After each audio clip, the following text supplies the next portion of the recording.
জিপিএসটা আমাকে কোথায় নিয়ে যাচ্ছে? সোজা 3 ঘন্টা চলতে থাকুন, আপনি আপনার গন্তব্যে পৌঁছে যাবেন। আরে এই আধ ঘন্টা আগেই তো জিপিএস বললো 3 ঘন্টা, এখন আবার বলছে 3 ঘন্টা।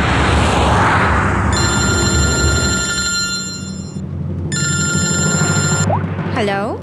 হাই সিরি। হাই। আমিও ওটাই ভাবছি, 2 ঘন্টা ধরে তুমি আমায় ফোন করলে না কেন? আরে আমার পেছনে লাগছো তো? না না, আমি আমার কিউট সোনুর পেছনে কি করে লাগি? তুমি যখন আমাকে সোনু বলে ডাকো আমার মনে কুচু কুচু কুচু হয়। কি হয় যেন বললি তোর মনের মধ্যে? কুচ্চু কুচ্চু। হ্যাঁ? আরে স্যার, এ হলো আমার ইনফর্মার, এর থেকে ইম্পর্টেন্ট ইনফরমেশন নিচ্ছি। তোর ইনফর্মার? আমি একটু দেখি। ও স্নেহাল।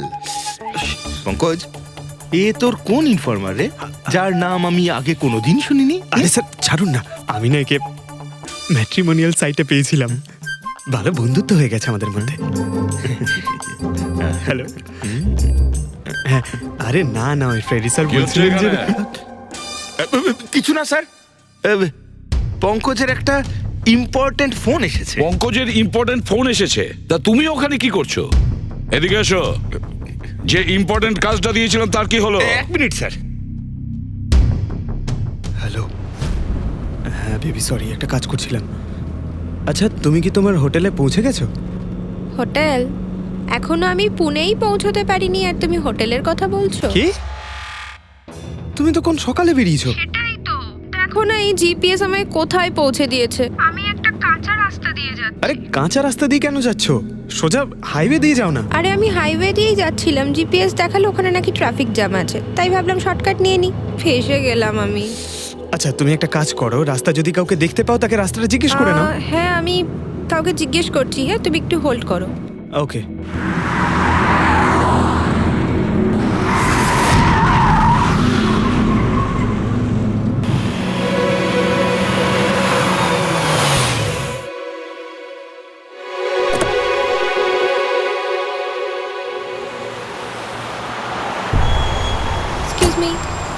এক্সকিউজ মি, আপনি একটু বলতে পারবেন এই রাস্তাটা হাইওয়েতে কানেক্ট হবে কিনা? হ্যাঁ হবে। কত দূর এখান থেকে? হ্যালো স্নেহাল। Hello sir. কি হয়েছে পঙ্কজ? স্নেহাল,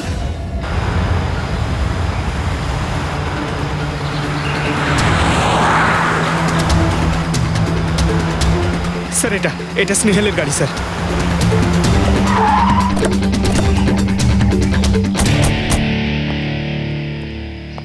আপনারা? সিআইডি। স্যার আমি ইন্সপেক্টর মহেশ, সামনে থানাতেই আমার পোস্টিং রয়েছে। কিছু জানা গেছে? তেমন কিছু জানতে পারিনি স্যার, কিন্তু গাড়ির সামনে থেকে এই ভাঙা মোবাইলটা পড়েছিল, পেয়েছি স্যার।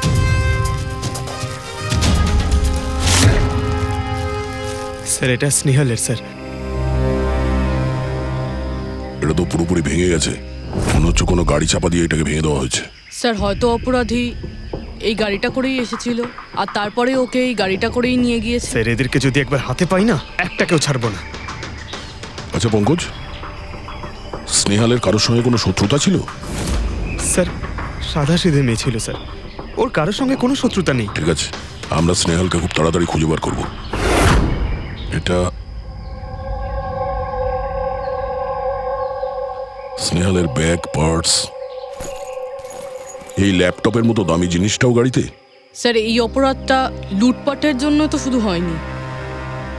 আমি একটা কথা কিছুতেই বুঝতে পারছি না, এই স্নেহাল পুনা যাচ্ছিল তো এই রাস্তায় কেন এলো? মানে এই রাস্তা তো পুনায় যায় না। জিপিএস এর জন্য স্যার, জিপিএস দেখে ওই রাস্তায় এসেছে। জিপিএস ভুল রাস্তায় নিয়ে এসছে, এটা কি করে সম্ভব? স্যার অ্যাকচুয়ালি কি হয়েছিল, জিপিএস হাইওয়েতে ট্রাফিক জ্যাম দেখিয়েছিল, সেই জন্য এই রাস্তাটা ধরেছিল। ও, তার মানে স্নেহাল খুব বড় ষড়যন্ত্রের শিকার হয়েছে। গাড়িতে কিছু পাওয়া গেল সারিকা? কিচ্ছু পাওয়া যায়নি, আর না পাওয়ার কোনো আশা আছে। কেন এরকম কেন বলছো? তুমি এই গাড়িটার থেকে কোনো অদ্ভুত স্মেল পাচ্ছ কি? এই কেমিক্যালের মতো কোনো একটা জিনিসের গন্ধ। এক্স্যাক্টলি, এটা কেমিক্যালের গন্ধ। অপরাধী যাওয়ার আগে এই গাড়িটা ভালো করে পরিষ্কার করে গেছে জিম্বোকোলক্সি নামের কেমিক্যাল দিয়ে। এখন এই গাড়িটার থেকে না তো কোনো আঙুলের ছাপ পাওয়া যাবে আর না ডিএনএ। এই কাজটা তো কোনো প্রফেশনালের। স্যার খুনি যদি প্রফেশনাল হয় তাহলে ওকে খুঁজতে অনেক সময় লেগে যাবে স্যার। পঙ্কজ, তোমাকে কিছুক্ষণের জন্য ভুলতে হবে যে স্নেহাল তোমার বন্ধু, একজন সিআইডি অফিসারের মতো ভাবো। Right sir. স্নেহালের মম ড্যাড। আন্টি, বাবা পঙ্কজ, কিছু জানতে পারলে? আন্টি আপনি চিন্তা করবেন না স্যার, আমি আমাদের পুরো টিম রয়েছে, স্নেহালকে খুঁজে বার করব। সকাল সকালও বাড়ি থেকে বেরোনোর সময় খুব খুশি ছিল, জব ইন্টারভিউয়ের জন্য যাচ্ছিল তো। আমি ওকে বলেও ছিলাম তুই পুনা যাচ্ছিস যখন ট্রেনে চলে যা, কিন্তু ও আমার কথা শুনলো না। এই স্নেহাল পুনা যাচ্ছে, সেটা কে কে জানতো? আমরা বাড়ির লোকেরা আর ওর কিছু বন্ধু বান্ধব। পুনাতে কোন কোম্পানিতে যাচ্ছিল এই ইন্টারভিউ দিতে? Okay take. ওখান থেকে রোহিত বলে একজন ফোন করেছিল। রোহিত? আপনাদের ছাড়া এই রোহিত জানতো যে স্নেহাল পুনা আসছে?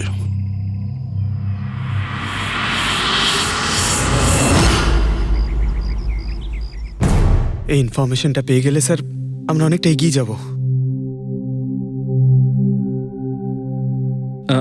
হ্যালো স্যার, আমি হলাম রোহিত, এই কোম্পানির এইচআর ম্যানেজার। রোহিত, স্নেহাল নামের একটা মেয়ে তোমার কোম্পানিতে আসার কথা ছিল না জব ইন্টারভিউ দিতে? জব ইন্টারভিউর জন্য? আগে না তো। না মানে কি বলতে চাইছেন?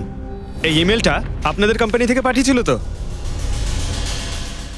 এটা তো আমাদের কোম্পানির ইমেল অ্যাড্রেসই নয়, কেউ নকল ইমেল থেকে হয়তো এনাকে বোকা বানিয়েছে। আচ্ছা, এরকম না তো যে এখন তুমি আমাদের বোকা বানাচ্ছ?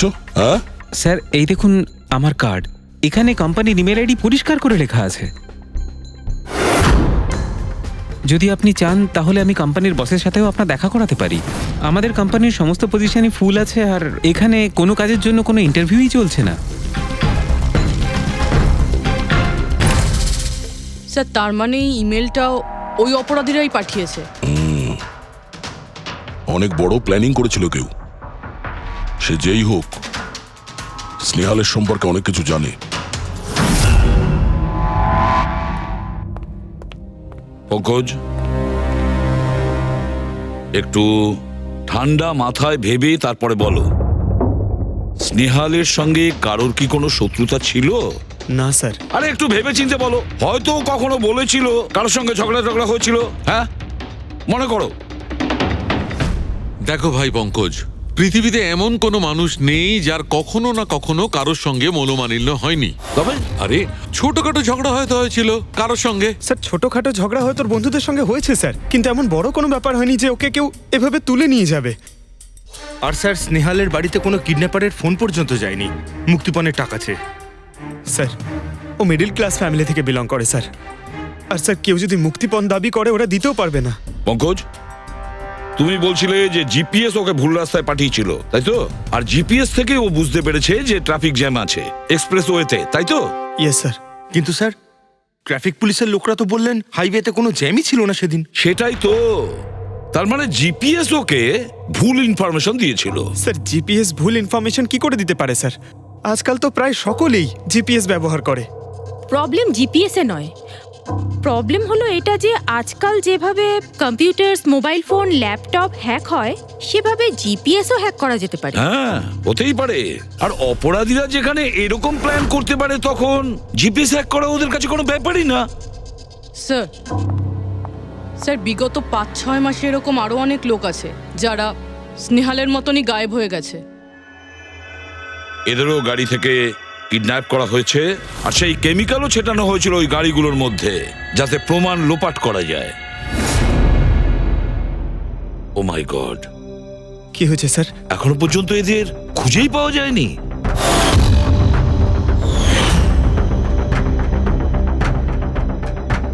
পঙ্কজ, এভাবে ভয় পাবে না, বুঝেছ?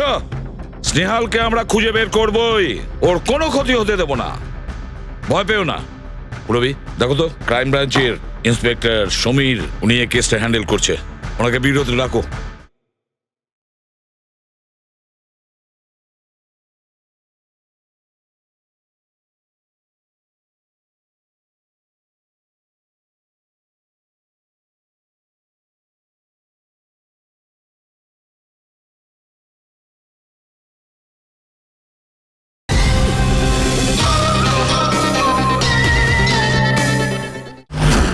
স্যার এই নিখোঁজ ব্যক্তিগুলো সব একই রকম ভাবে নিখোঁজ হয়েছেন। প্রথমে ওনাদের চাকরি কিংবা ফ্রি গিফটের লোভ দেখিয়ে ডাকা হয়েছে, তারপর জিপিএস হ্যাক করে গাড়িতে তুলে নিয়ে যাওয়া হয়েছে, তারপর কেমিক্যাল ঢালা হয়েছে যাতে প্রমাণ সব নিশ্চিহ্ন হয়ে যায়।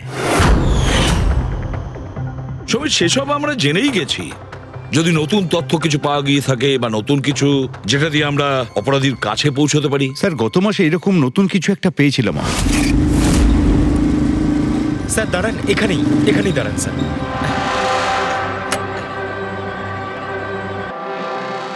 কোথায় আছে? ওই যে স্যার, ওই গাছটার নিচে।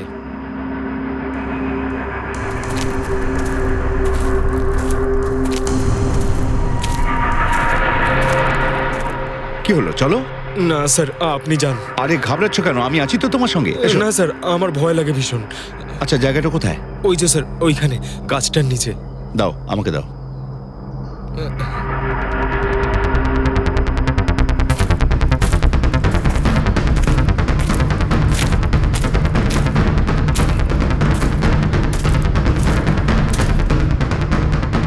কি এই জায়গাটাই তো? হ্যাঁ স্যার।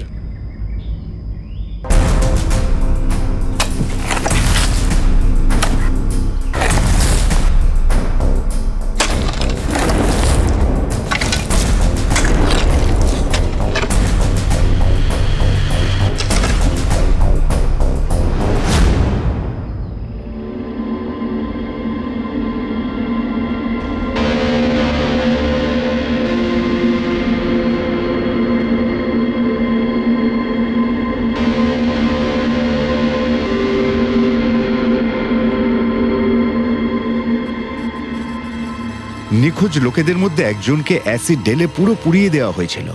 আপনি এটা কি করে জানলেন যে যে মারা গেছে সে এদের মধ্যে কেউ একজন? অন্য কেউ তো হতে পারে। ডেন্টাল রিপোর্ট থেকে জানা গেছে ওই লাশটা ভিকটিম নাম্বার 4 রিচা কুমারের। বাকি যারা নিখোঁজ হয়েছিল তাদের কি খবর? না স্যার, কারোর কোনো খোঁজ পাওয়া যায়নি।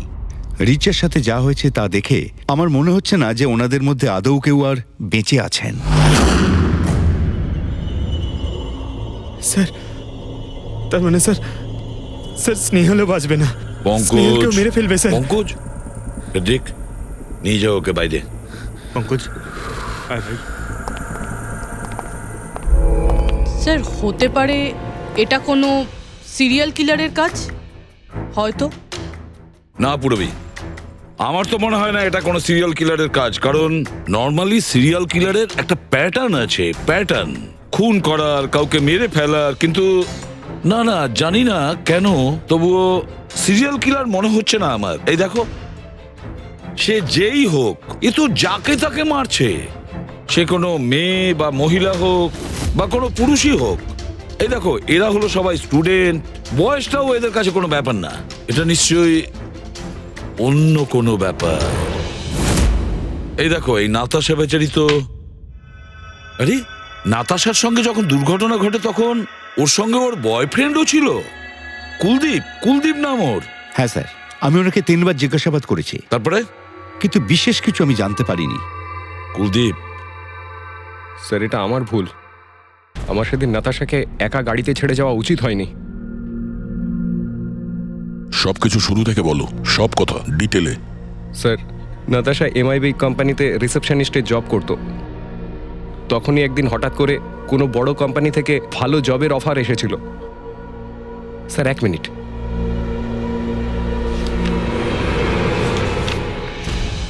স্যার, আগের চাকরিতে নাতাশার স্যালারি কত ছিল? স্যার, 20,000 টাকা। আর এই চাকরিতে 1 লক্ষ টাকা স্যালারি দেওয়া হচ্ছে। তোমার খুব অদ্ভুত মনে হয়নি যে হঠাৎ কেউ এত বড় চাকরি কেন দেবে? স্যার, অদ্ভুত তো লেগেছিল স্যার, কিন্তু আমরা তখন ভেবেছিলাম যে এটাই হয়তো ভাগ্যের খেলা। আর আমি আমার গাড়ি নিয়ে নাতাশাকে ইন্টারভিউতে পৌঁছে দিতে চলে গেলাম। এ কোন পথে চলেছি আমরা দুজনে একসাথে গাড়িতে। আরে থামো থামো কুলদীপ, আমি তোমাকে কতবার বলেছি বলো তো, তুমি গান গেও না। আসলে তুমি বড্ড বেসুরে গাও। ওরে বাবা, আমি গান গাইছি না, আমি এটা জিজ্ঞেস করছি যে আমরা এটা কোথায় এলাম। এই রাস্তা তো আগে কোনোদিন দেখিনি আমি। তুমি শুধু জিপিএস ফলো করো, নিজের বুদ্ধি খাটাতে যেও না। আরে বাবা, মনে হচ্ছে আমরা ভুল রাস্তায় ঢুকে পড়েছি। এক কাজ করি, আমি বরং ইউটার্ন নিই, আর যে রাস্তা চিনি সেই রাস্তা দিয়েই যাই। ওকে। আরে ও মাই গড, আবার কি হলো? মনে হচ্ছে পাংচার হয়ে গেছে।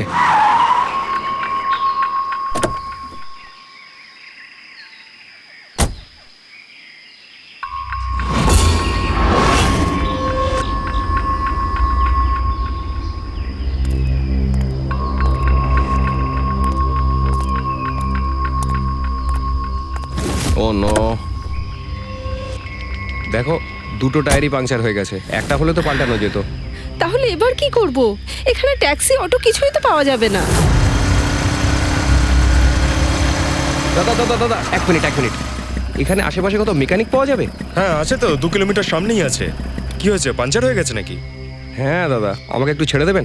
ছেড়ে দিতে পারি, কিন্তু 50 টাকা আরে লাগবে। 100 টাকা নিয়ে নেবেন, চলুন। আরে কুলদীপ, তুমি আমাকে এখানে একা রেখে যাচ্ছ? আমি যাবো আর আসবো, ঠিক আছে? আমার তোমার সাথে আসাই উচিত হয়নি। লাভ ইউ সোনা।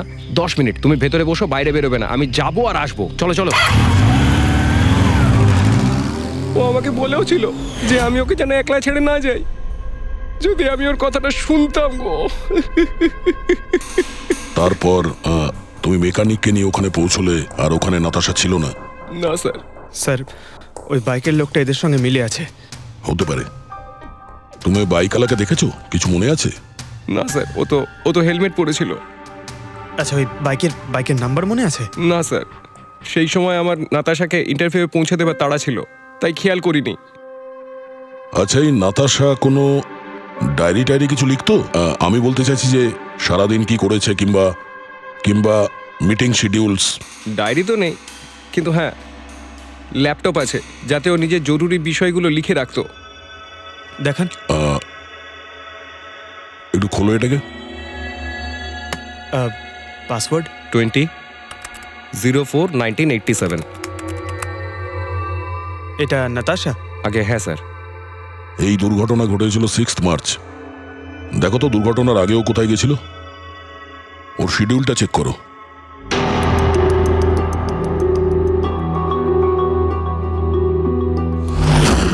স্যার 3 মার্চ ও জেডি ল্যাব গিয়েছিল ব্লাড টেস্ট করাতে।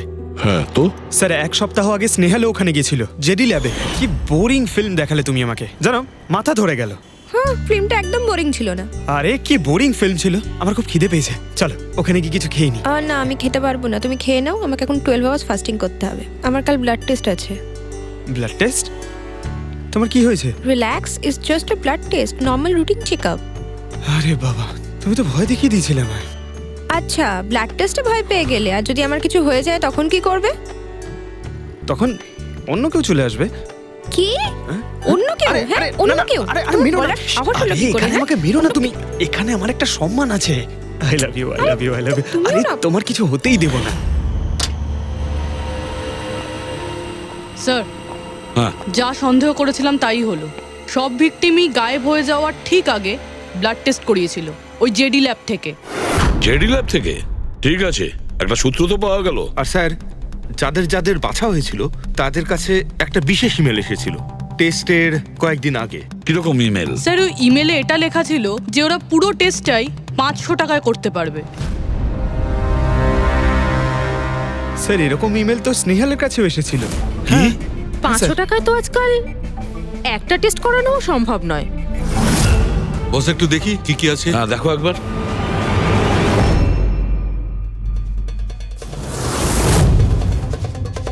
আরে এটা তো একটা বিশাল লম্বা টেস্টের লিস্ট দেখছি। এ তো 500 টাকায় হবেই না, কম করে 15-20 হাজার টাকা লাগবে। কি বলছো তুমি? হ্যাঁ, ব্যাপারটা বেশ গোলমেলে মনে হচ্ছে সালুখে। এটার তো একটাই কারণ হতে পারে সালুখে, যে টেস্ট করা আর লোকদের সিলেক্ট করা, সুস্থ লোকদের নির্বাচন করা, তারপর তাদের অপহরণ করে মেরে ফেলা।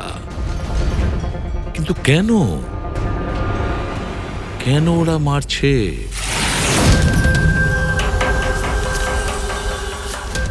স্যার, আপনাদের নিশ্চয়ই কোনো ভুল হচ্ছে।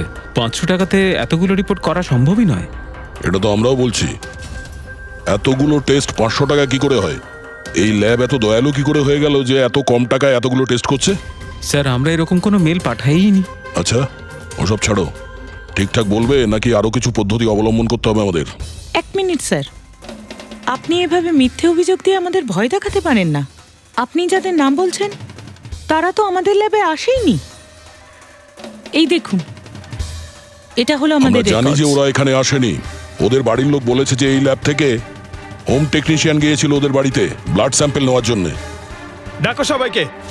এই লিস্টটা দেখে বলুন আপনাদের মধ্যে কে এদের বাড়িতে গিয়েছিল ব্লাড স্যাম্পল নিতে।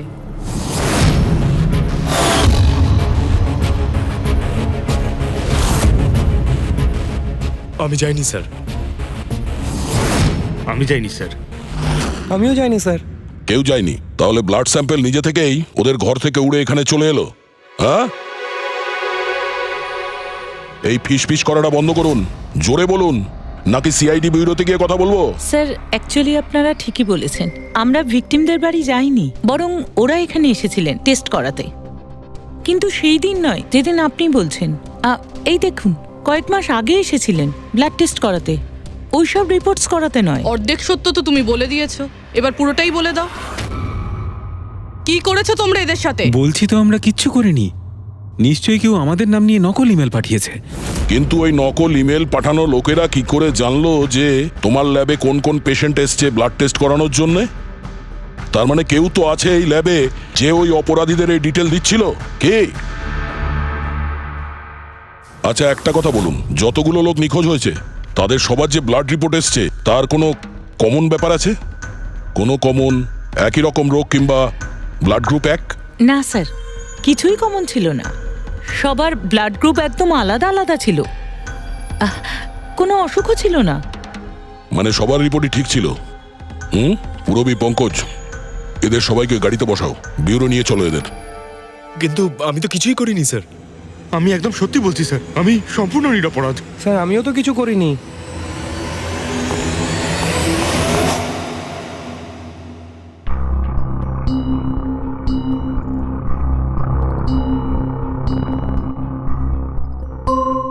না স্যার, এদের মধ্যে কেউই তো সেদিন আমাদের বাড়িতে ব্লাড নিতে আসেনি। আপনি ঠিক দেখেছিলেন? হ্যাঁ, আপনি পুরো নিশ্চিত যে এদের মধ্যে কেউ ছিল না? না স্যার, কেননা ওই লোকটা টুপি পরেছিল। স্যার, স্যার, জেডি ল্যাবের বাকি এমপ্লয়ীদের ডিটেলস বের করেছি, যাদের উপর আমাদের সন্দেহ আছে। আচ্ছা, তারা কারা? একজন নয় স্যার, এরকম 4 জন লোক আছে যাদের উপর ভালো মতো সন্দেহ করা যেতে পারে। আচ্ছা, স্যার, সবার আগে সন্তোষ। এর স্ত্রী 8 মাস ধরে হসপিটালে রয়েছে, আর চিকিৎসা করার জন্য এর কাছে কোনো টাকাও ছিল না। জানি না হঠাৎ করে এর কি লটারি লেগে গেল যে যে সব টাকা পয়সা মিটিয়ে নিজের স্ত্রীর চিকিৎসা করিয়ে নিল। আচ্ছা। আর স্যার, দ্বিতীয় ব্যক্তি হলো যতীন। 8 মাস আগে জেডি ল্যাবে ও এই চাকরিটা পেয়েছিল, আর এই সমস্ত ঘটনা শুরু হয় 7 মাস আগে। মানে এই চাকরিতে জয়েন করার পর থেকেই এই সমস্ত ঘটনাগুলো শুরু হয়। বাকি দুজন? স্যার, সিদ্ধেশ আর মালিনী, এদের স্যালারি ওই 18 আর 20,000, কিন্তু তারপরেও এরা বিগত 6 মাসে 2 বার ফরেন ট্রিপ করে ফেলেছে। আচ্ছা, সন্তোষ, যতীন, সিদ্ধেশ আর মালিনী। মনে হয় আবার জেডি ল্যাব যেতে হবে। হ্যাঁ, আমি গেছিলাম ইউরোপে ছুটি কাটাতে, কিন্তু ওই টাকাটা কোনো অসৎ পথে আসেনি। আমার কাকা আমার জন্য 25 লাখ টাকা রেখে গেছেন ওনার উইলে। আর মালিনী দেবী, আপনি ইউরোপ ঘুরে এলেন, তা আপনার জন্য কেউ সম্পত্তি কিছু রেখে গেছিল নাকি? না স্যার, আসলে আমি সিদ্ধেশের সাথেই গিয়েছিলাম। সিদ্ধেশের সঙ্গে? অ্যাকচুয়ালি মালিনী আর আমি একে অপরকে ভীষণ ভালোবাসি। ও, লাভ স্টোরি। হ্যাঁ, আমি আমার ওয়াইফের চিকিৎসা করিয়েছিলাম, কিন্তু কোনো খারাপ কাজ করে নয়, ওর গয়না বিক্রি করে। আর তাছাড়া আমার বাড়িটাও বন্ধক দেওয়া রয়েছে। যদি আপনারা পেপারস দেখতে চান তাহলে সেটাও দেখাতে পারি আমি। হ্যাঁ স্যার, সন্তোষ তো সারাদিন ধরে অফিসেই থাকে, এ কখন যাবে কারোর ব্লাড স্যাম্পল নিতে? আর যতীন? যতীন তো খুব কমই অফিসে আসে, তখনই আসে যখন কোনো জরুরি কাজ থাকে। আচ্ছা, তার মানে এই আমাদের লোক হতে পারে। এই যতীনকে কোথায় পাবো?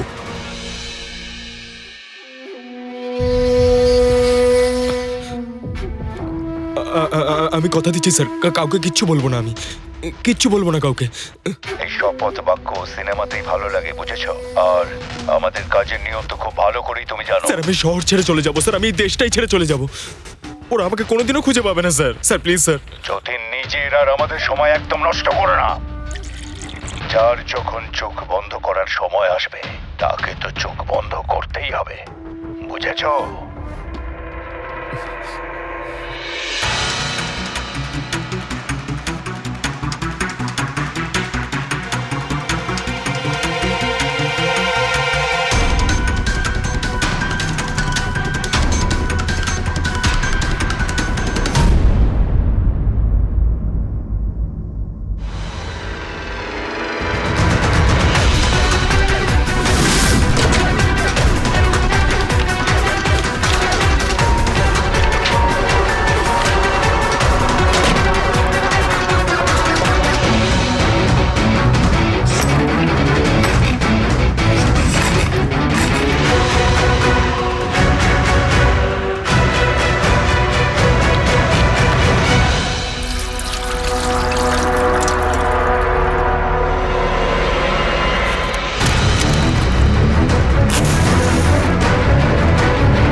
যতীন, স্যার ধোঁয়া বেরোচ্ছে স্যার। স্যার স্যার ভেতরে কিছু পড়ছে স্যার। যতীন, যতীন, ও নো, যতীন, ও নো, যতীন, কি হয়েছে? তুমি ঠিক আছো? কে করেছে এরকম? কার জন্য কাজ করো তুমি, বলো? ওই চোখটা সব কিছু দেখতে পায়, সব ভাইকে দেখতে পায়।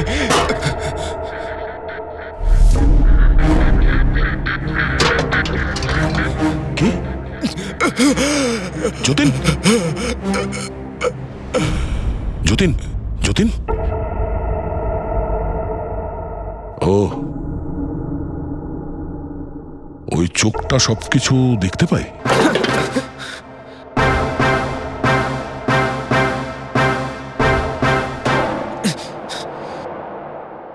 স্যার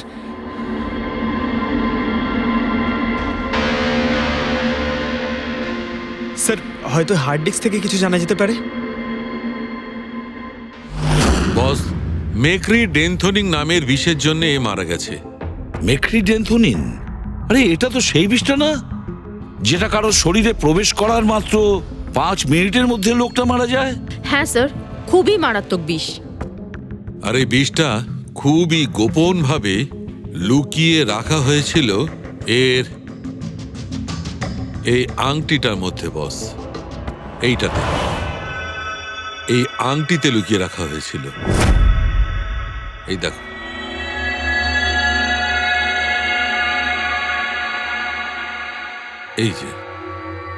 এই যে দেখতে পাচ্ছ ছোট্ট একটা পিন, এই ছুঁচে বিষটা ছিল, আর এইটা এই আংটির ওপর ছিল।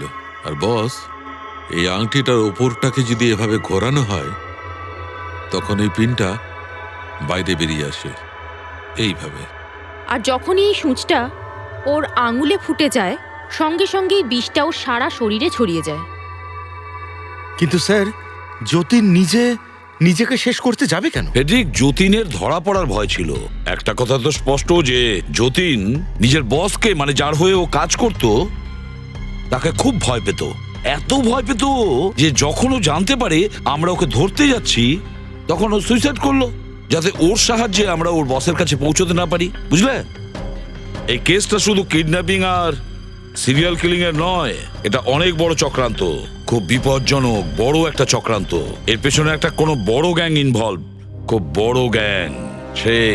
সেই গ্যাং যার সিম্বল হলো চোখ। স্যার, হ্যাঁ স্যার, ল্যাপটপে কিছুই পেলাম না।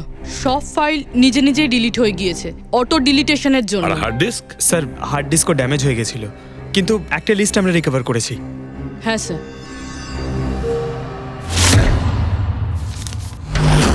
আরে এতে 100-রও বেশি নাম রয়েছে। স্যার স্নেহালের সঙ্গে আরো যারা উধাও হয়েছিল সবার নাম ওই লিস্টে আছে, কিন্তু স্যার কারোর তো কোনো রোগ নেই। নিশ্চয়ই এই লিস্ট যতীন ওই জেডি ল্যাব থেকে চুরি করে ওর বসকে দিয়ে দিয়েছে। কিন্তু কে হতে পারে এই লিস্টের মধ্যে যার মৃত্যুর নাম্বার এসে গেছে? কে হতে পারে?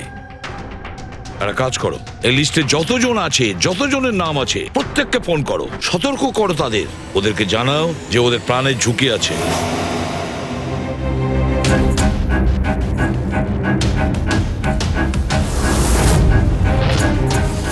কি? আরে না, আমি আর কি মারছি না। আমি সত্যি সিআইডি থেকে বলছি। আপনার প্রাণ সংশয় আছে, সেই জন্যই বলছি। যতক্ষণ আমরা না বলবো, আপনি প্লিজ বাড়ি থেকে বাইরে বেরোবেন না। কি চাকরির ইন্টারভিউ? যেও না আলিশা। কিন্তু আমি তো এক্ষুনি বেরোবো। না, বাড়ি থেকে তুমি বেরিও না। Alisha, Alisha, hello hello hello Alisha. কি হয়েছে হ্যালো? ফেডরিক? ফেডরিক, কি হয়েছে? স্যার, আলিশা নামের একটি মেয়ের চাকরির জন্য একটা ইন্টারভিউ কল এসেছিল। এখন ওর ফোনটা বন্ধ পাচ্ছি স্যার।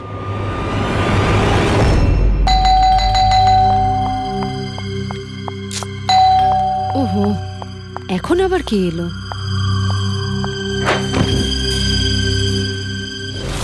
আলিশা, হ্যাঁ, আপনারা? সিআইডি। ও মাই গড, মানে আমি যে মডেলিং এর অফারটা পেয়েছি সেটা ভুয়ো? ওই লোকগুলো আমাকে কিডন্যাপ করতে চায়? হ্যাঁ, কিন্তু এখন আর ঘাবড়ানোর কোনো প্রয়োজন নেই। আলিশা এখন ইন্টারভিউর জন্য যাবেও, আর ওর কিছু হবেও না। না স্যার, আমি ইন্টারভিউ দিতে যাব না স্যার। আমার খুব ভয় করছে। তুমি যাবে না, অন্য কেউ যাবে, আলিশা সেজে।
Excuse me, Yes. অ্যাকচুয়ালি আমি রাস্তা হারিয়ে ফেলেছি।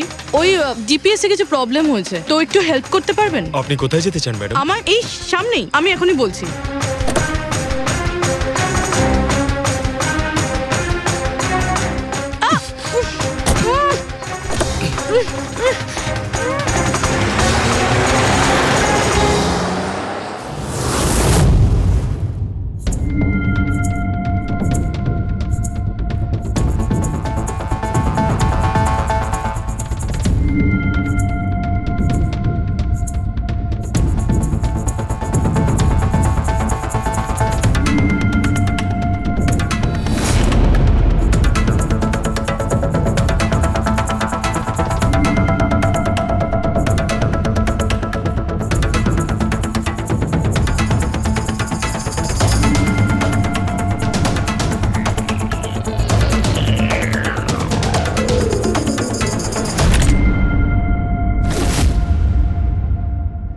এসব কি করেছিস তুই?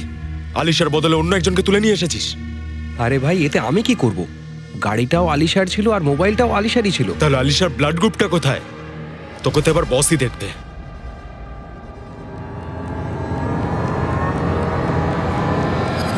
Hello beautiful.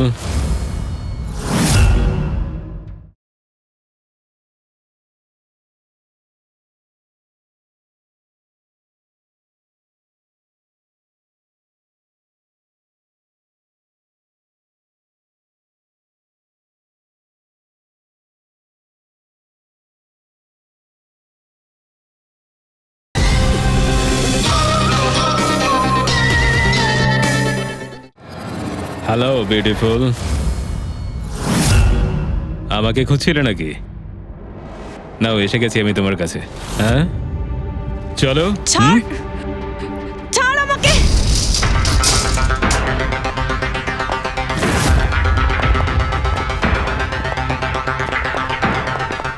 পালানোর চেষ্টা, বিউটি উইথ ব্রেনস।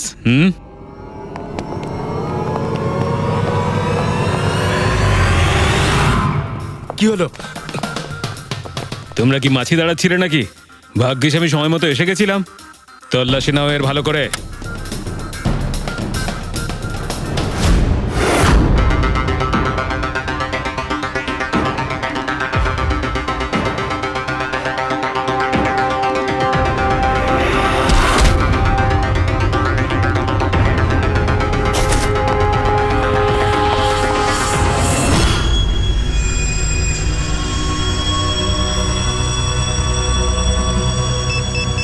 বস, জুতোতে কি আছে?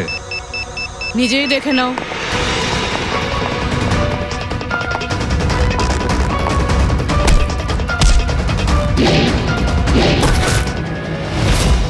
পা থেকে খোলো। খোল। কত টাইম লাগাস রে তোরা? হ্যাঁ,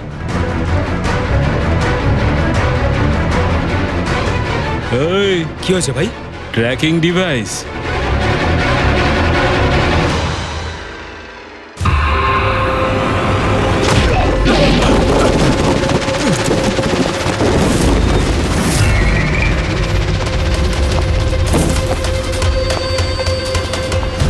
তোরা ঠিক করে চেক করিসনি নাকি? আর তুই হিরোইন, কে রে তুই? তোদের কাল। আচ্ছা, সিআইডি। ও পালাও!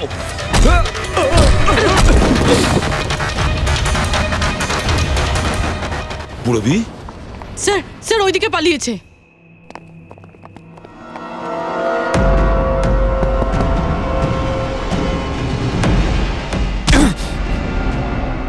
স্নেহাল, এসো তাড়াতাড়ি বেরো। কেউ আছে? বেরিয়ে এসো, তাড়াতাড়ি এসো। আসুন, বাইরে আসুন, আসুন তাড়াতাড়ি। এইদিকে, সামলে সামলে।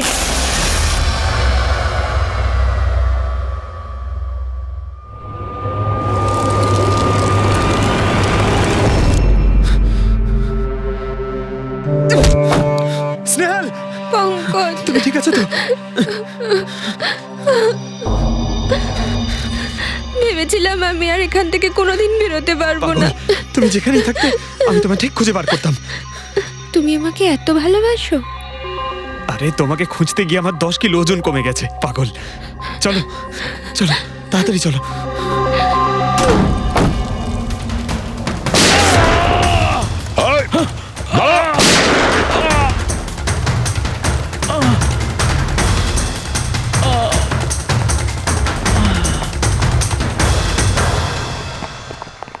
এত সহজে তোকে মরতে দেবো না।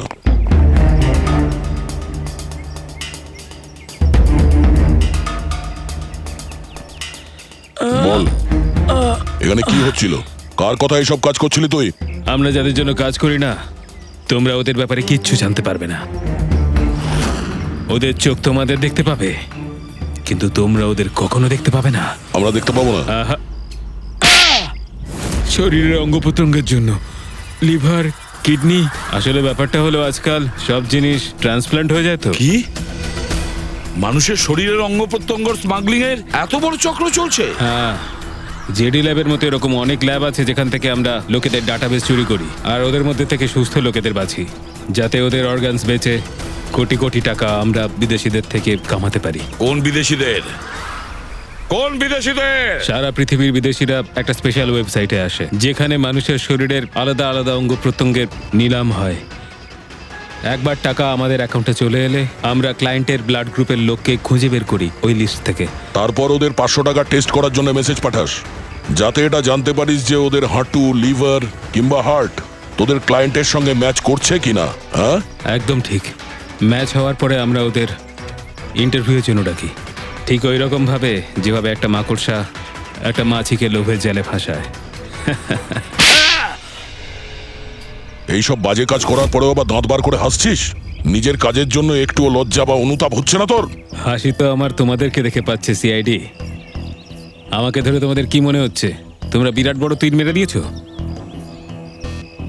আমাদের মতো কোনো অর্গান গ্যাংকে ধরা মানে হলো ঠিক যেন সমুদ্র থেকে এক মগ জল তোলা। আচ্ছা, আগে এটা বল, আগে বল তোর বাবাকে। মারো আমাকে, আমিও এটাই চাই যে তুমি আমাকে মেরে ফেলো, কেননা আমি জ্যান্ত ধরা পড়েছি জানতে পারলে না? আমার বস, আমার বন্ধু, আমার পরিবার, আমার বাড়ির লোকজন সবাইকে মেরে ফেলবে। কে তোদের বস আর কে কে সামিল আছে তোদের এই চক্রে? এর উত্তর আপনি আমার মুখ থেকে কোনোদিন শুনতে পাবেন না এসিপি স্যার।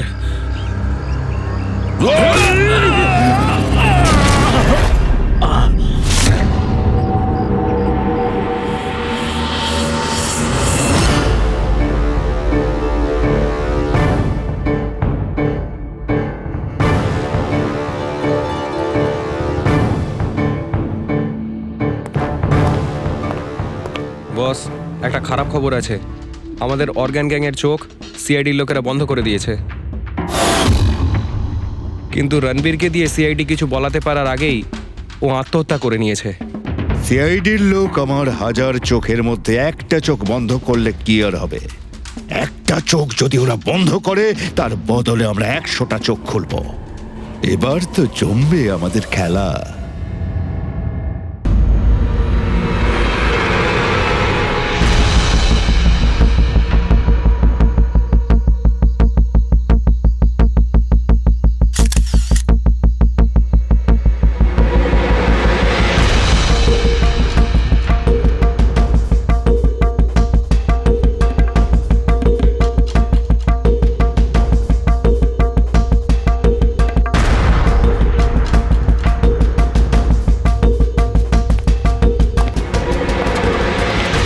আপনারা কিছু পেয়েছেন? না স্যার, এমনিতেই তো জানা যায় যে কিভাবে আগুন লেগেছে, কিন্তু এখানে তো বোঝাই যাচ্ছে না যে আগুন লাগার কারণটা কি। আচ্ছা, দেখো অ্যাম্বুলেন্স কত দূর এলো। ঠিক আছে স্যার।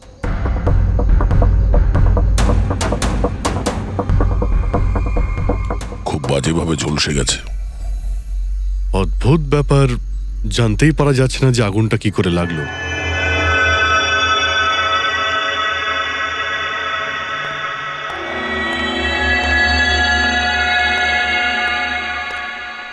কিভাবে হলো এইসব?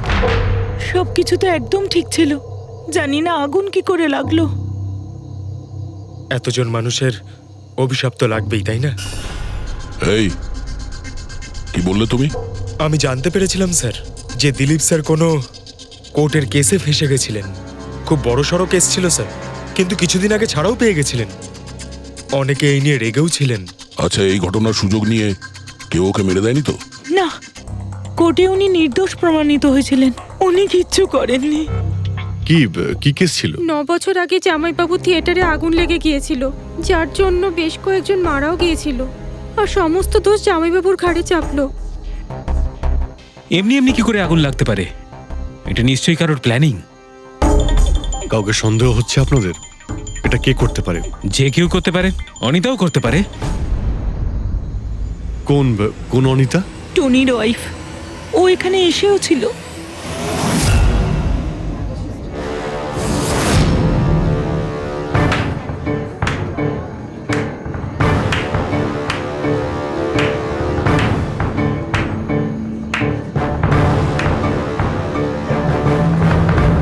অনিতা,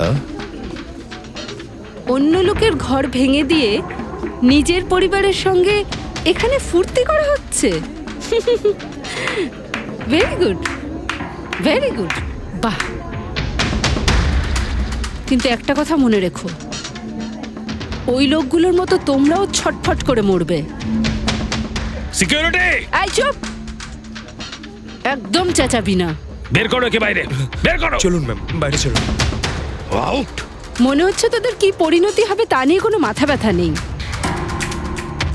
তোদের খারাপ সময় শুরু হয়ে গেছে, মনে রাখিস। তুই আমার টনির সাথে যা করেছিস না, মনে রাখিস এরপরে তুই আর বেশি দিন বাঁচবি না, শুনেছিস? তুই এই নিয়ে যাবে কে?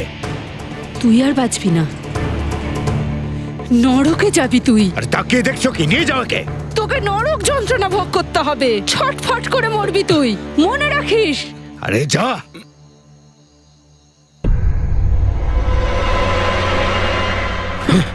Let's enjoy Rohan. আরে ভুলে যাও।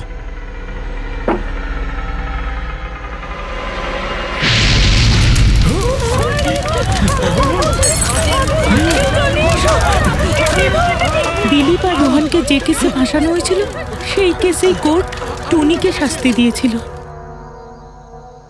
আচ্ছা, কে কে জানতো যে আপনারা এখানে এই রেস্টুরেন্টে আসবেন? জানি না স্যার। আচ্ছা, দিলীপ বাবু আসার আগে এই চেয়ারের আশেপাশে কাউকে দেখেছিলেন? কোনো অচেনা কাউকে? না স্যার, কাউকেই দেখিনি স্যার। এই টেবিলটাকে রিজার্ভ করেছিল? দিলীপবাবু ফোন করেছিলেন, বলেছিলেন যে আমাদের জন্য টেবিল রিজার্ভ করে রাখো। সবসময় এখানেই বসতেন, এই টেবিল এই চেয়ারেই। রেগুলার কাস্টমার ছিলেন আমাদের। কারোর আগে থেকে জানা ছিল যে দিলীপ এখানে এই চেয়ারে বসবে? স্যার, চেয়ারের আশেপাশে তেমন কোনো জিনিস নেই যা দিয়ে আগুন লাগতে পারে। এ তো অদ্ভুত ধরনের মিস্ট্রি। সিসিটিভি ক্যামেরা,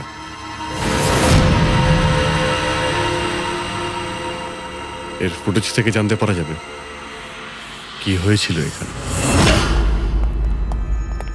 ও মাই গড, এসব কিভাবে হলো? কে করতে পারে এসব? ওই করেছে যে দিলীপকে খুন করেছে প্রমাণ লোপাটের জন্য। আর যে কেউ কিভাবে এই মনিটর রুমে চলে এলো? তোমার সিকিউরিটি কোথায়? স্যার, এই রুমে সিকিউরিটির কোনো প্রয়োজনই হয় না। এর আগে এরকম কখনোই হয়নি স্যার। স্যার, স্যার আমার মনে হয় না সিসিটিভি ফুটেজ ডিলিট করার মতো সময়ের কাছে ছিল। ও শুধু ভাঙচুর করেছে। যদি আমরা কোনো এক্সপার্টকে ডাকি স্যার, তাহলে সে হয়তো হার্ড ডিস্ক থেকে রিকভার করতে পারবে।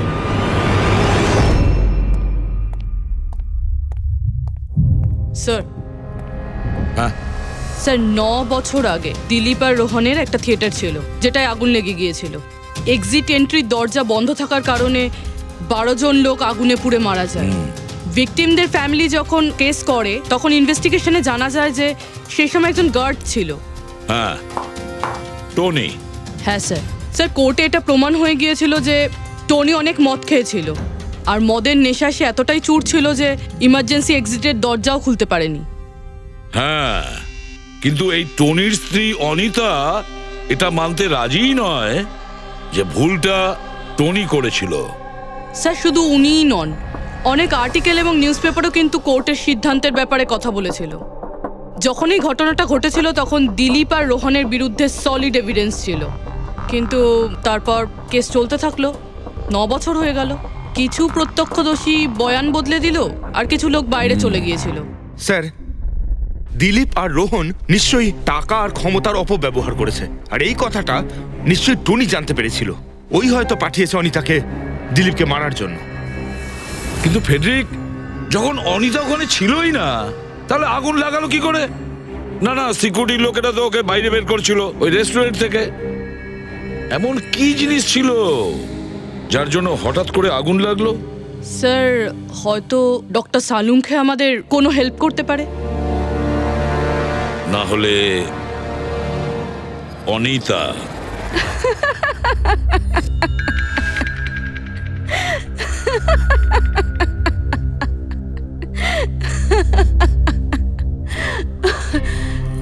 আপনারা তো অবাক হচ্ছেন কেন? আমার হাসি দেখে নাকি দিলীপের মৃত্যুর জন্য? দিলীপের মারা যাওয়াতে এত আনন্দ কিসের? আচ্ছা, আমি খুশি হব না তো আর কে হবে বলুন তো? কালকে রাত্রে রেস্টুরেন্টের থেকে বেরোনোর পর তুমি কোথায় গিয়েছিলে? জেলে, আমার স্বামীর সঙ্গে দেখা করতে। ওয়ার্ডেনের কাছে সমস্ত রেকর্ড আছে, আপনারা চাইলে চেক করতে পারেন। সেটা তো আমরা করবই। আর এইটাও যে তুমি ওই আগুনটা লাগালে কিভাবে? কোনো কালো জাদু করেছিলে তুমি? দিলীপের গায়ে হঠাৎ করে আগুন লাগলো কি করে? কালো জাদু জানলে অবশ্যই প্রয়োগ করতাম, কিন্তু আমি খুব খুশি হয়েছি। দিলীপও ঠিক সেইভাবেই ছটপট করে মরেছে যেভাবে 9 বছর আগে ওই নিরীহ লোকগুলো মারা গেছিল, যেটা শাস্তি এখন আমার স্বামী টনি ভুগছে। তুমি এইটা কিভাবে বলতে পারো যে টনির কোনো ভুল ছিল না? তুমি তো ওখানে ছিলেই না। আমি ওখানে ছিলাম না, কিন্তু টনি এখানে ছিল। সেদিন ওর শরীর খারাপ ছিল। ওর মালিকদের মানে রোহন আর দিলীপকে বলে তাড়াতাড়ি বাড়ি চলে আসে। আগুন লাগার অনেক আগেই। ভুল ওদের দুজনের ছিল। ওরাই পুরনো দরজা ঠিক করায়নি, যার জন্য ওখানে আগুনে পুড়ে অনেক লোক মারা গেছিল। আমার স্বামীর নয়, ওদের দুজনের দোষ ছিল। তাতে তোমার নিশ্চয়ই খুব রাগ হয়েছিল, ওদেরকে মেরে ফেলারও ইচ্ছে হয়েছিল। 12 জন মারা গেছিল ওখানে। আমার থেকে অনেক বেশি রাগ ওদের পরিবারের লোকেদের হয়েছিল। কিন্তু এখন হয়তো ওরা খুব খুশি দিলীপের মৃত্যুর খবর শুনে। খুব খুশি হয়েছে।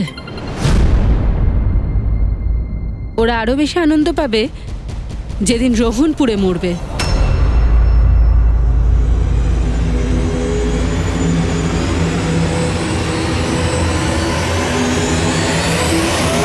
স্যার 42 জন আছে, ওই 12 জন ভিকটিমের কাছের আত্মীয় আর ফ্যামিলির লোকেরা মিলে। সাসপেক্ট বেশি আর সময় কম। স্যার এই 42 জন লোকের মধ্যে সবার আগে সেই সমস্ত লোকেদের নাম সরিয়ে দিতে হবে যারা কালকে দিলীপের মৃত্যুর সময় শহরে ছিল না। স্যার 9 বছর হয়ে গেছে এই ব্যাপারটা। হয়তো অনেক মানুষ দেশ ছেড়েও চলে গিয়েছে, আর কিছু লোক হয়তো এই পৃথিবীতেই আর নেই। তারপরেও খোঁজ তো নিতে হবে। দেখো কজন শহরে ছিল যখন দিলীপের মৃত্যু হয়।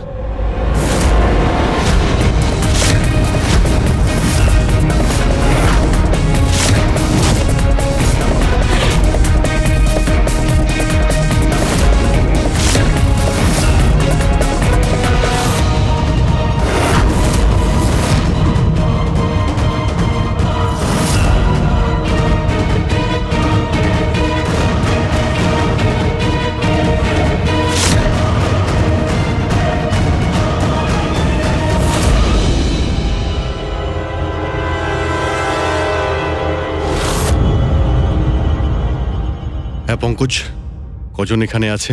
27 জন স্যার, যারা সেই সময় শহরে ছিল, আর ওদের দিলীপকে মারার কারণও ছিল। ঠিক আছে, সবাইকে বিউরোতে ডাকো। দেখা যাক ওরা নির্দোষ হওয়ার কি গল্প শোনায় আমাদের।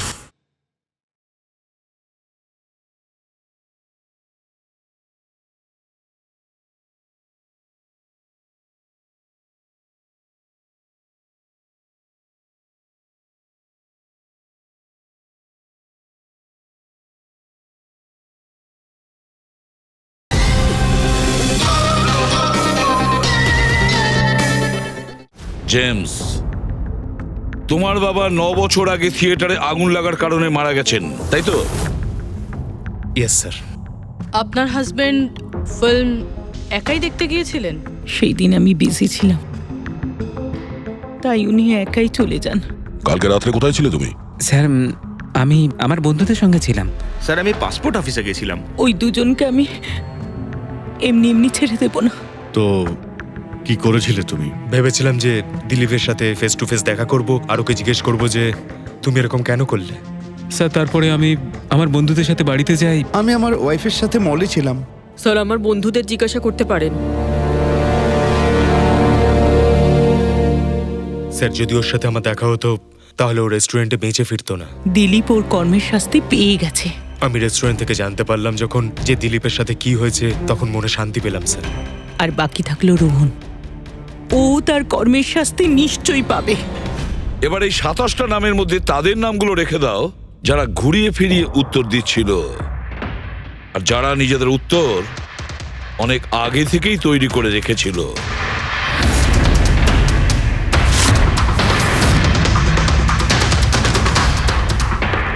স্যার এবার 15 জন রইল। এবার এই 15 জনকে ওই দিনের ব্যাপারে জিজ্ঞাসা করতে হবে যখন 9 বছর আগে থিয়েটারে আগুন লেগেছিল। দেখা যাক কে সব থেকে বেশি রেগে যায় আর কে মুখ ঘুরিয়ে নেয়। স্যার আমার ভাই মাধ্যমিক পাশ করেছিল। ও বলেছিল বন্ধুদের পার্টি দিতে চায়, সিনেমা দেখাতে চায়, টাকা দাও। স্যার আমি সেই জন্য ওকে টাকাও দিয়েছিলাম। হয়তো ওই টাকাটা আমার ওকে দেওয়া একেবারেই উচিত হয়নি স্যার। যে এই কাজটা করে থাকুক খুব ভালো করেছে। আজকে আমি খুশি, আজ আমি খুব খুশি। কুমারবাবু, আপনি ইউনিভার্সিটিতে ফিজিক্সের প্রফেসর, তাই তো? Yes sir, head of the department physics. কিন্তু আমার নিজের ছেলেরই পড়াশোনায় কোনো ইন্টারেস্টই ছিল না। অনেক বকেছি আমি ওকে, কিন্তু তাতে কোনো রকম কোনো লাভই হয়নি। 1 নম্বরের বদমাইশ হয়ে উঠেছিল। সেদিনও কলেজ বাঙ্ক করে বন্ধুদের সাথে সিনেমা দেখতে চলে গিয়েছিল। আর স্যার, তারপর ও আর কোনোদিন বাড়ি ফিরে আসেনি। হিমেশ, রাইট? তুমি কন্ট্রাক্টর না? হ্যাঁ স্যার। হিমেশ, 9 বছর আগে তুমি তোমার স্ত্রীর সঙ্গে সিনেমা দেখতে গিয়েছিল ওই সিনেমা হলে। আমাদের নতুন নতুন বিয়ে হয়েছিল, স্যালোনির সাথে সিনেমা দেখতে গিয়েছিলাম। ওর খুব খিদে পেয়েছিল, আমি সিঙ্গাড়া আনতে বাইরে গেছিলাম। আমি ওখানে ফিরে গিয়ে দেখলাম ওখানকার দরজা লক হয়ে গেছে, আর ভেতর থেকে লোকেদের চিৎকার চেঁচামেচি শোনা যাচ্ছিল, আর খুব ধোঁয়া বেরোচ্ছিল ওখান থেকে। আমি স্যার দরজা খোলার অনেক চেষ্টা করেছিলাম, আমি খুব চেষ্টা করেছিলাম। আমি পাগলের মতো দরজায় ধাক্কা দিতে থাকি। সালোনি সালোনি সালোনি বলে আমি চিৎকার করতে থাকি, কিন্তু আমি কিচ্ছু করতে পারিনি স্যার। আমি কিচ্ছু করতে পারিনি, আমার সালোনিকে আমি বাঁচাতে পারিনি। ওখানে তো একটা গার্ডও ছিল না, টনি? ও কি দরজা খোলেনি? ছিল না স্যার। ওখানে কোনো গার্ড, মানে আর কাউকে দেখেছিলে তুমি? কেউ ছিল না স্যার, কেউ ছিল না। আমি 9 বছর আগে কোর্টে যে কথা বলেছি আজও তাই বলছি। যখন সিনেমা হলে আগুন লেগেছিল তখন টনি ওখানে ছিল না স্যার।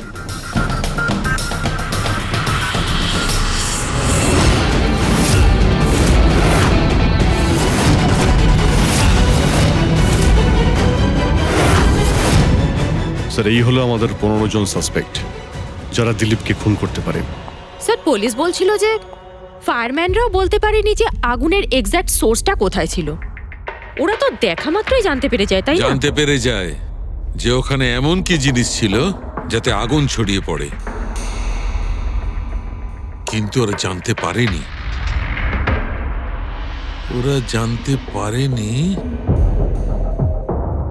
ওরা এই জন্য জানতে পারেনি কারণ ওই জিনিসটার না ছিল কোনো গন্ধ, না ছিল রং। Exactly sir. যদি এটা লিকুইড হতো না তাহলে দিলীপ নিশ্চয়ই বুঝতে পারতো ওই চেয়ারটায় বসা মাত্রই। আর পাউডার থাকলে আমরা টেস্ট করে পেয়ে যেতাম। তার মানে এটা তো গ্যাস। তার মানে হচ্ছে এটা ছিল গ্যাস। গ্যাস? এই জন্য ওই ফায়ারম্যান জানতে পারেনি যে কিসের জন্য আগুন লেগেছিল। ইনফ্লেমেবল গ্যাস বস, যার শুধু একটা স্পার্কের দরকার হয় জ্বলে উঠবার জন্য। কিন্তু একটা কথা বুঝতে পারছি না, দিলীপ যে চেয়ারে বসেছিল সে চেয়ারে গ্যাস আসলো কোথা থেকে? চেয়ার থেকেই। কি? চেয়ার থেকে? সেটা এইভাবে বস, যে চেয়ারে দিলীপ বসেছিল তার নিচের অংশে কেউ ওই ইনফ্লেমেবল গ্যাসকে স্প্রে করেছিল। মারা যাওয়ার সময় দিলীপের সংস্পর্শে দুটো জিনিস ছিল। একটা তো এই চেয়ার যেটাতে ও বসেছিল, আর একটা ওয়াইনের গ্লাস যেটা ও হাতে ধরেছিল। আমরা এই দুটো জিনিসই চেক করেছি। তো এই চেয়ারটার থেকে আমরা ইনফ্লেমেবল গ্যাসের কিছু ট্রেসেস পেয়েছি। বস, আমাদের আশেপাশের পরিবেশে সর্বদা জ্বলনশীল পদার্থ ঘুরে বেড়ায়, যেটা কখনো কখনো স্পন্টেনিয়াসলি জ্বলে যায়। যেমন হচ্ছে মাস গ্যাস, একটা ন্যাচারাল বায়োগ্যাস, আর জ্বলনশীল গ্যাস এর মেইন কম্পোনেন্ট। তার মানে ইনফ্লেমেবল গ্যাস যে কোনো সময় হাওয়াতে এমনি এমনি জ্বলে উঠতে পারে? না ফ্রেডি, নিজে নিজে নয়। যখন পরিবেশটা খুব বেশি উত্তপ্ত হয়ে ওঠে আর সেটা পরিবেশের অক্সিজেনের সঙ্গে মিশে যায়, তখন একটা সুপার হাই টেম্পারেচার উৎপন্ন হয়, যার কারণে এই আগুন লেগে যায়। কিন্তু ডক্টর সালুখে, ওখানে তো এরকম কোনো হাই টেম্পারেচারের মতো কিছু ছিলই না। এক্স্যাক্টলি, এমন কোনো ডাইরেক্ট সোর্স ছিলই না যাতে তাপ উৎপন্ন হতে পারে।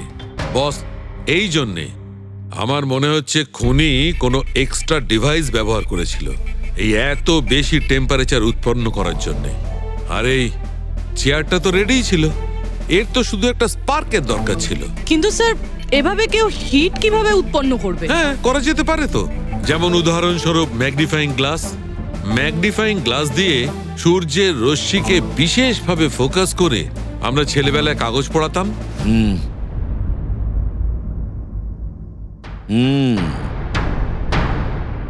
মনে হচ্ছে ওই রেস্টুরেন্টে আবার যেতে হবে, খোঁজ নিতে হবে কিসের থেকে আগুনটা লেগেছিল।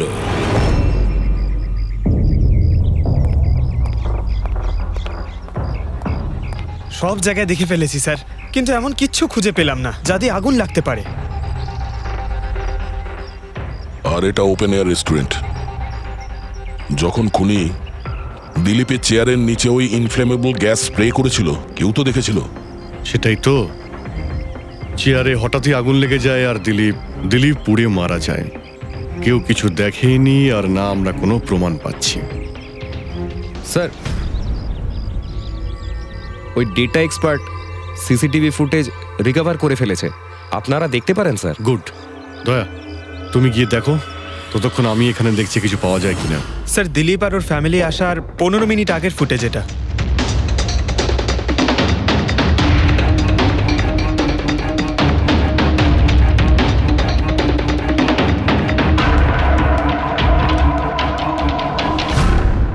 এ চেয়ার চেঞ্জ করছে। এর কোনো দ্বিতীয় অ্যাঙ্গেল আছে কি এই সময়েরই? চেক করো। 1 মিনিট স্যার।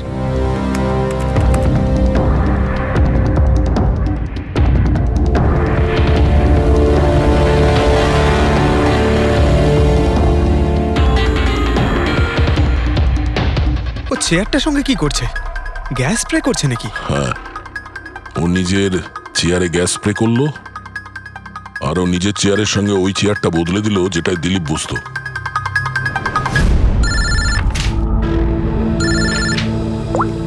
হ্যাঁ দয়া। আচ্ছা, গ্রেট, গুড ওয়ার্ক দয়া, গুড ওয়ার্ক। কি হলো স্যার? যে দিলীপের চেয়ারটা কারসাজি করেছিল তার খোঁজ পাওয়া গেছে। সে আসলে একটা লোক, ওর শারীরিক গঠনটাও জানা গেছে। আর দেখি আমরা, দয়া ফটোটা পাঠাচ্ছে।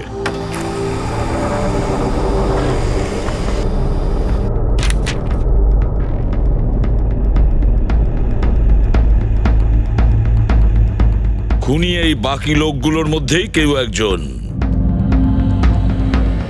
এদেরই মধ্যে কেউ।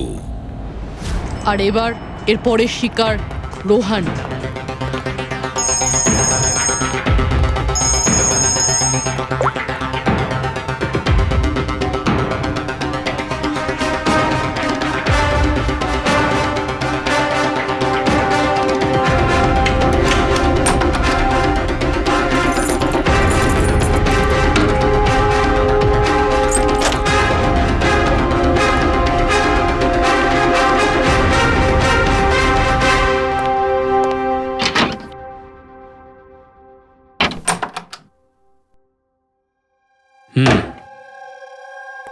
আমার মনে হয় কারোর আমার আর দিলীপের মুক্তিতে অসুবিধা হচ্ছে। আমার প্রাণের ঝুঁকি আছে এখানে। I'll talk you later, bye. Sir, everything is okay. All right, তুমি এখানেই থাকবে আর কাউকে ভেতরে ঢুকতে দেবে না। Be alert, okay? Okay sir.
বাঁচাও বাঁচাও বাঁচাও ওকে জল দাও জল বাঁচাও বাঁচাও বাঁচাও স্যার স্যার স্যার স্যার এক মিনিট স্যার স্যার বাঁচাও স্যার বাঁচাও জল জল দাও স্যার বাঁচাও বাঁচাও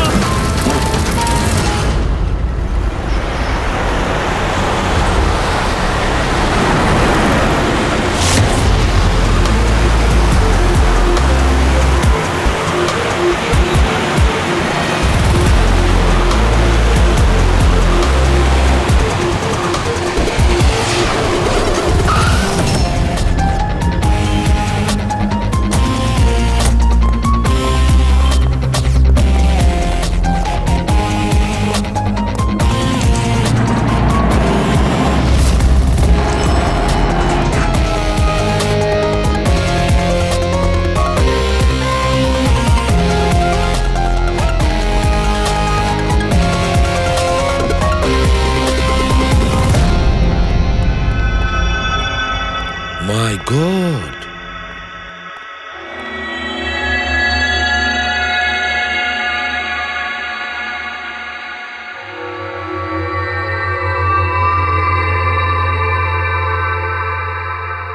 কি হয়েছিল এখানে আর কিভাবে?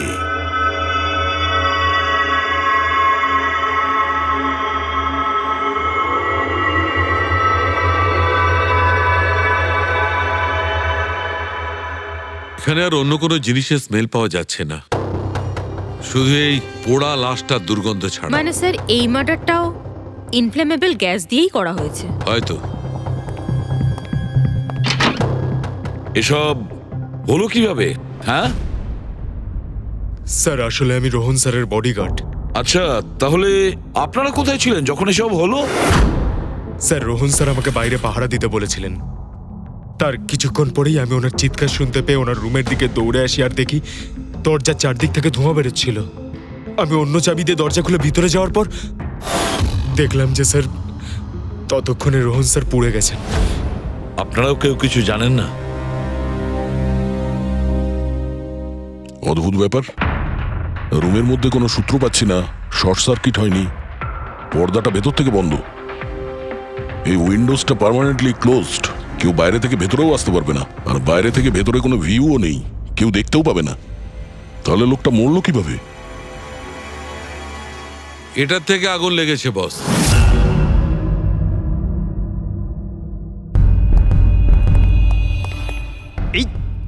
এই জিনিসটা দিয়ে এটা কি স্যার?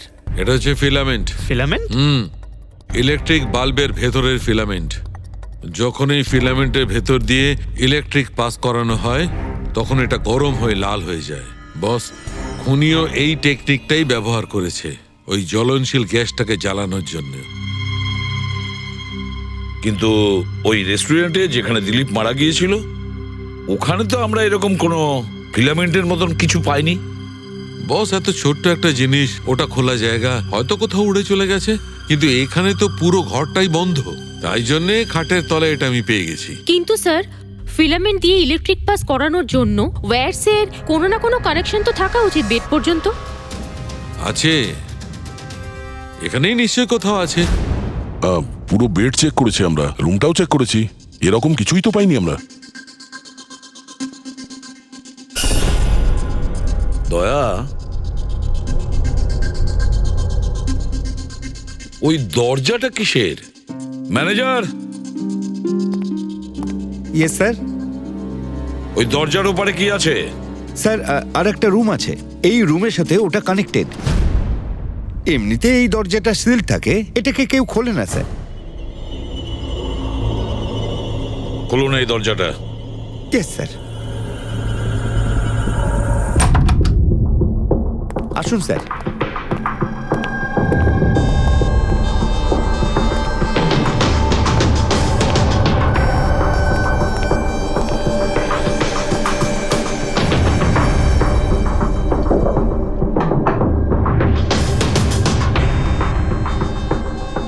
আচ্ছা ম্যানেজার বাবু, কার রুম এটা? কে থাকে এই রুমটাতে? কোনো একজন গেস্ট স্যার, ডিটেলস চেক করতে হবে। দেখুন। Okay sir.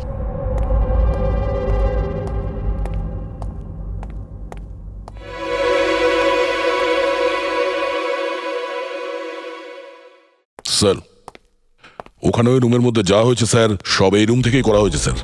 কিন্তু যদি কারেন্ট এই রুম থেকে পাস করা হয়ে থাকে তাহলে এখান থেকে বেড পর্যন্ত কোনো না কোনো ওয়্যার তো থাকা উচিত। আর যদি থেকে থাকে তাহলে রোহন নিশ্চয়ই সেটা দেখতে পেয়েছে। হ্যাঁ, হয়তো ওর বডিগার্ডও দেখে থাকবে।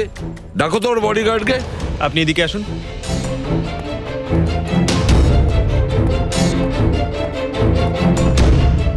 একটা কথা বলো, যখন তুমি রোহনের ঘরে এসেছিল তখন কোনো তার দেখেছিলে এখানে এই দরজা থেকে ওই রুম পর্যন্ত কোনো কিছু? না স্যার, রোহন স্যার এই রুমে ঢোকার আগে আমি এই রুমটাকে খুব ভালো করে চেক করেছিলাম, কিন্তু তার বা সেরকম কিছু আমার চোখে পড়েনি। ঠিক আছে, যাও তুমি। যাই হোক না কেন দয়া, খুনি এই দরজাটা ব্যবহার করেছে। এই দরজা দিয়ে রোহনের রুমে আসে আর রোহনের বেডে ইনফ্লেমেবল গ্যাস স্প্রে করে, আর যে কোনো ভাবেই হোক ফিলামেন্টে কারেন্ট দিয়ে দেয়, তাতে ফিলামেন্ট গরম হয়ে যায় আর ইনফ্লেমেবল গ্যাসে আগুন ধরে যায় আর তাতে রোহনের মৃত্যু হয়। বস, একটা কথা কিন্তু ঠিক, খুনি যেই হোক না কেন তার ইলেকট্রিক আর কেমিক্যাল সম্পর্কে খুব ভালো জ্ঞান আছে। প্রফেসর কুমার, ফিজিক্সের প্রফেসর কুমার, ওর থেকে আর কে বেশি জানতে পারে এই ব্যাপারে? স্যার ওই প্রফেসর কুমারের সঙ্গে দেখা করো। স্যার দয়া, আমিও যাব তোমার সঙ্গে।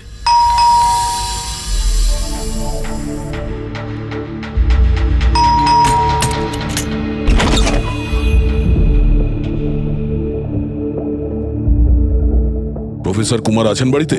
হ্যাঁ আছেন, কিন্তু আপনারা? সিআইডি। সিআইডি? সব ঠিক আছে তো স্যার? হ্যাঁ, ওনাকে কিছু জিজ্ঞাসা করার আছে। কোথায় উনি? বাইরে বাচ্চাদের পড়াচ্ছেন, আমি ডেকে আনছি। ঠিক আছে ঠিক আছে, আমরা দেখছি।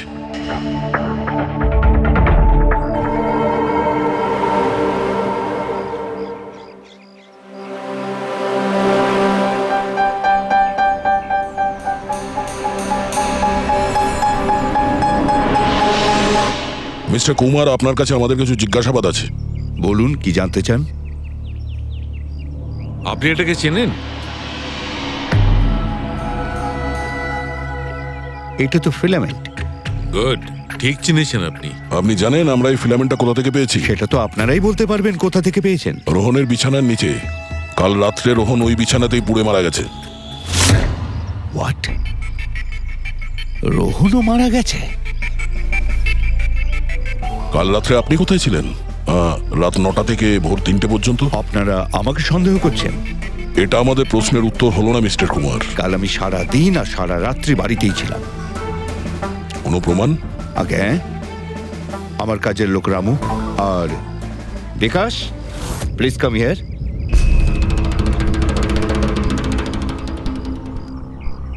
Yes sir. এনাদের বলো যে কাল কোথায় ছিলাম। স্যার, আমাদের সবার এক্সট্রা ক্লাস নিচ্ছিলেন এই বাড়িতেই। কটা থেকে কটা পর্যন্ত? স্যার, সন্ধ্যা 6টা থেকে ভোর 5:30 পর্যন্ত।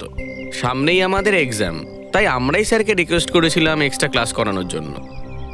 ঠিক আছে স্যার, তুমি যাও বাবা। স্যার, আমার আরো 5 জন স্টুডেন্টস আছে যারা কাল সকাল 9টা থেকে 5:30 পর্যন্ত আমার কাছে ছিল। বলেন তো ওদেরও ডাকি? ঠিক আছে, এবার আমি যেতে পারি স্টুডেন্টদের পড়াতে? Please please. Thank you.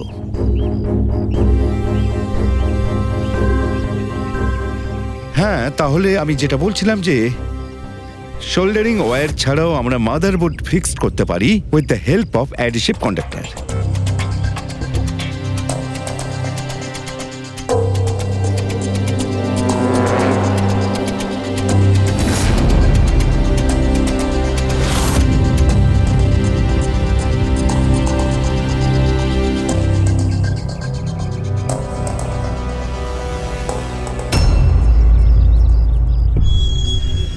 My god, my god! আরে ভাই, কি ব্যাপারটা? কি?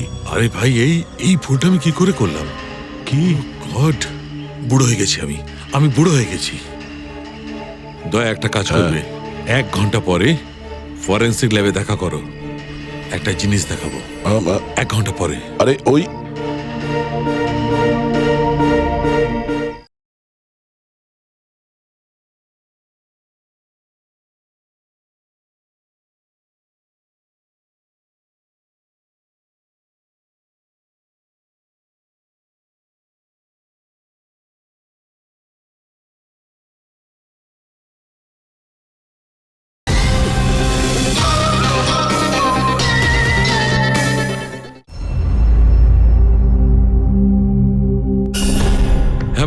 একটা কাজ করো, এই সুইচটা দিয়ে ওই বাল্বগুলোকে জ্বালাও।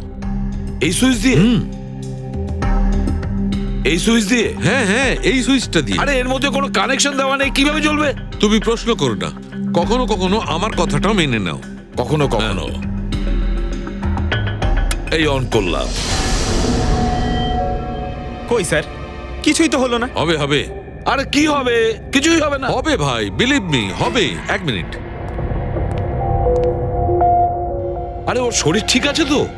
হ্যাঁ স্যার জানি না কি হয়েছে, প্রফেসর কুমারের সঙ্গে দেখা করে আসার পর থেকেই উনি বাল্ব নিয়ে খেলে যাচ্ছেন। একটা কথা বলো, ওই ফিঙ্গারপ্রিন্ট গুলোর খবর কি, যেগুলো তুমি হোটেলের লোকেদের কাছ থেকে নিয়েছিলে আর ওই রুমটা থেকে নিয়েছিলে? স্যার অনেক ফিঙ্গারপ্রিন্টস পাওয়া গেছে, কিন্তু সবগুলো স্টাফ মেম্বারসদেরই, এছাড়া আর কারোর পাওয়া যায়নি। এটা কিভাবে সম্ভব? এই যে দাদা, একটু এই দিকেও দেখুন। হ্যাঁ হ্যাঁ দেখছি। হ্যাঁ,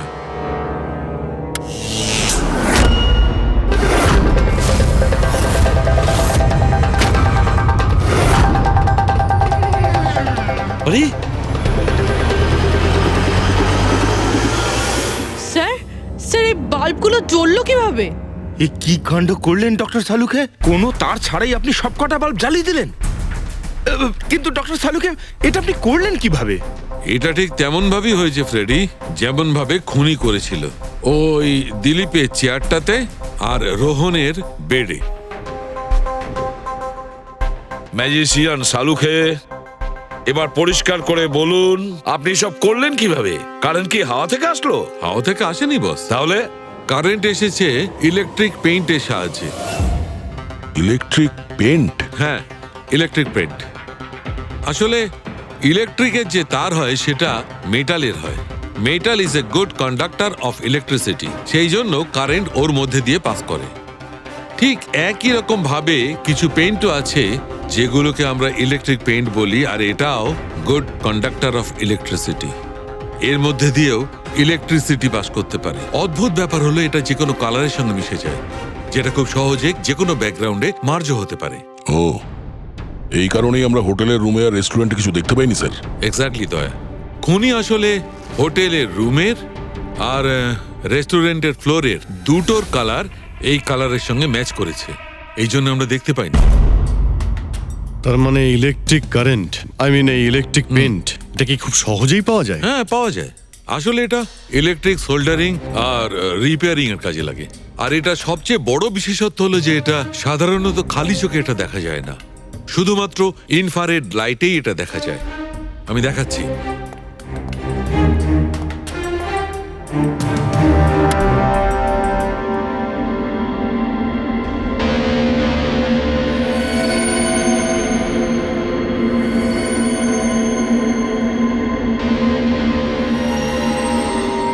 দেখেছো বস?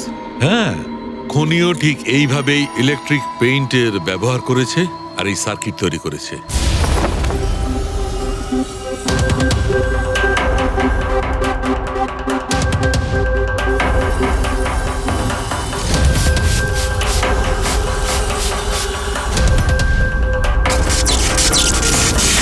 একটা কথা তো নিশ্চিত, এ যেই হোক না কেন তার এ সমস্ত ব্যাপারে খুব ভালো জ্ঞান আছে।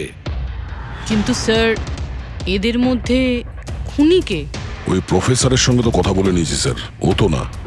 এই বংশী, এই লোকটা তো একজন ক্লার্ক, কিন্তু আমার মনে হয় না যে একজন ক্লার্কের সায়েন্সের ব্যাপারে এত জ্ঞান থাকতে পারে। স্যার, এদের মধ্যে সবথেকে বেশি শিক্ষিত তো ওই প্রফেসরকেই মনে হচ্ছে। এটা এমন কেউ হতে পারে যেটা প্রফেসরের মতো ইন্টেলিজেন্ট নয়, অথচ এই ব্যাপারে অনেক কিছুই জানে।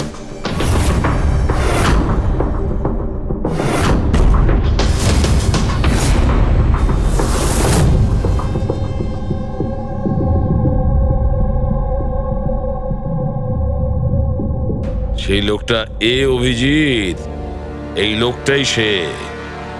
মনে পড়ছে কি বলেছিল আমাদের, যে ও কি কাজ করে?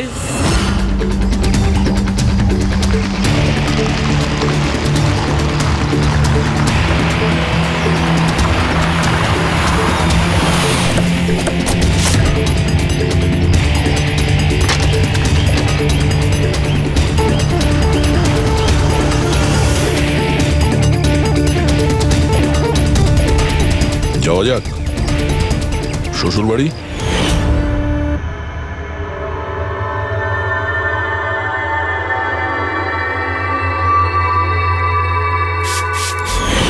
দিলীপ আর রোহনের উপর কেস হয়েছিল, কিন্তু আমি জানতাম ওরা টাকার পাওয়ারের জোরে ছাড়া পেয়ে যাবে।